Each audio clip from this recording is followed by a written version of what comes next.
This channel does not promote any violent, harmful, or illegal activities. All content provided by this channel is meant for an educational purpose only. Top quality और consistent performance के लिए सिर्फ silver pump नाम याद रखना। হাসিনার জেলায় দিনভর সংঘর্ষ, ভাঙচুর, কারফিউ সব মিলিয়ে থমথমে বাংলাদেশের গোপালগঞ্জ। বুধবারের পর বৃহস্পতিবারও বজায় থাকলো একই ছবি। তবে আগের তুলনায় সাময়িকভাবে উত্তেজনা একটু কমেছে, বেড়েছে নিরাপত্তা, টহলদারি চালাচ্ছে পুলিশ থেকে সেনা। তিনি থাকলে পরিস্থিতি এতটা হাতের বাইরে যেত কিনা তা জানা নেই, কিন্তু তার জেলাতেই যে এখন উত্তাল পরিস্থিতি সে খবর পেয়েছেন শেখ হাসিনা। বাংলাদেশের বাইরে থেকেও দেশের যাবতীয় খোঁজ খবর রেখেছেন তিনি, আবার বার্তাও দিয়েছেন।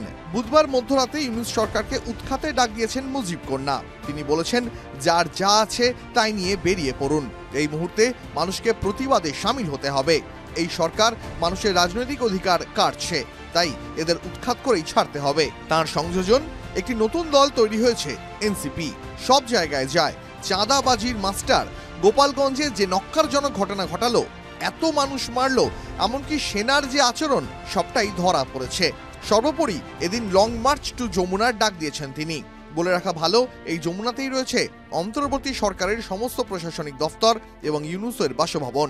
মাস কতক আগে যখন নির্বাচনের দাবিতে বাংলাদেশে সুর ছড়িয়েছিলেন রাজনৈতিক দলগুলি, সেই সময় এই যমুনা ভবনই ঘিরে ধরেছিলেন তারা, যার কথাই আবার ফিরে এলো হাসিনার মন্তব্যেও।